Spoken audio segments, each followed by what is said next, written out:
और रिसिपेंट्स, हाँ recipients address किसको कहते हैं? जिसको जो हासिल कर रहा है उसकी स्टार्टिंग क्या होंगी? आप देखते हैं टू, कोई मैनेजर को लिख रहे हैं द मैनेजर, किसी को लिख रहे हैं प्रिंसिपल को लिख रहे हैं, जो भी हेड रहेगा उसका उसके इंस्टीट्यूट का नाम आएगा यहाँ पर, हो गया। उसके नीचे आप देखिए सब्जेक्ट आता है, क्या आता है? अब ये सब्जेक्ट में क्या आएगा? अगर कोई मकसद है, ये मकसद कैसा करना है आपको? पहले ये चेक करना है, इसको चेक करना है, हाँ ये ऐड को चेक करना है कि यहाँ पर क्या है। यहाँ पर अगर आपको ऐसा लगा कि कोई रिक्वेस्ट है तो आप क्या लिखेंगे? रिक्वेस्ट फॉर, जो भी रिक्वेस्ट होगी, समझ में आ रहा है? अगर आपको लग रहा है रिक्वेस्ट के अलावा कोई इंक्वायरी है तो क्या आएगा? Subject and inquiry about. अगर आप अपने फ्रेंड को इनविटेशन दे रहे तो क्या आएगा? Subject and invitation, okay, to attend, जो भी है।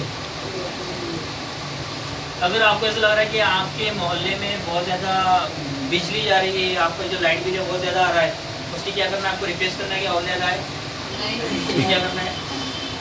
क्या करना है? कंप्लेन करना है। क्या करना है? तो कंप्लेन के क्या आएगा? कंप्लेन अगेंस्ट, अगेंस्ट मतलब और जो भी है एक्सेस लाइट बिल या कोई भी कनेक्शन, या फिर कंप्लेन रिगार्डिंग, ये सब तरीके समझ में आ रहा है? ये किसमें हाईलाइट करना है आपको? सब्जेक्ट है।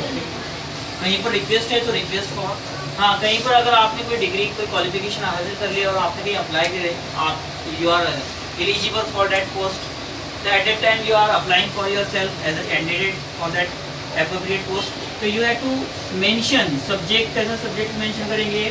Application for the post of, जो भी पोस्ट है, मैनेजर की हो, क्लर्क की हो या फिर टीचर की हो, तो application for the post of, समझ में आ रहा है? तो ये जो सब्जेक्ट है कहाँ पर आता है? कौन से लेटर में आता है? रिक्वेस्ट है तो रिक्वेस्ट फॉर, एप्लीकेशन है तो एप्लीकेशन फॉर, कंप्लेन रहा तो कंप्लेन अगेंस्ट या कंप्लेन रिगार्डिंग, इन्विटेशन रहे तो इन्विटेशन टू, जो भी है, एंड इंक्वायरी रहा तो इंक्वायरी, ओके।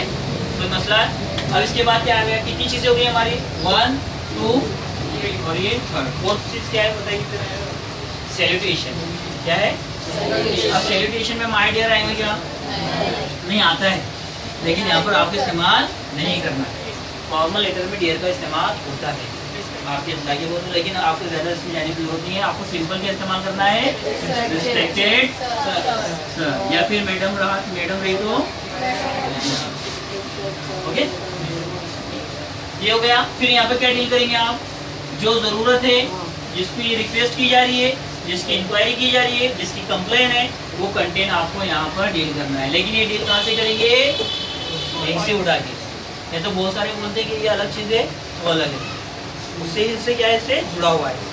तो यही बातें इसमें आना चाहिए। अब इसमें आखिरी में ये आएगा कि convey my regards to your, no, इसमें ये नहीं है। अगर आपकी रिक्वेस्ट अगर आपको पूरी करनी है तो आप बोलेंगे कि I therefore request you to attend my birthday ceremony, है ना? Kindly accept my request, do the needful, do the needful. ये आखिरी के पैराग्राफ में आएंगे, बहुत सारी लाइनें हैं, लेकिन उसको अभी आपको बहुत ज़्यादा टाइम लगेगा। या फिर आप बोलेंगे please do the needful and oblige, वैसे भी लिख सकते हैं। प्लीज़ एक्सेप्ट माय रिक्वेस्ट, हो गया ये। तो ऐसे बहुत सारी चीज़ें आप इस्तेमाल कर सकते हैं। या please consider my request with great, with earnest या विद ग्रेट इंटरेस्ट, ये जो भी है आपको ये सब डील करना है। कब कहाँ डील करना है? आखिरी के पैराग्राफ में। नीचे क्या आएगा बताइए? फिर सब्सक्रिप्शन में क्या आएगा बताओ? सब्सक्रिप्शन में मतलब सिग्नेचर में क्या आएगा? योर फेथफुली, सिर्फ फेथफुली आएगा क्या?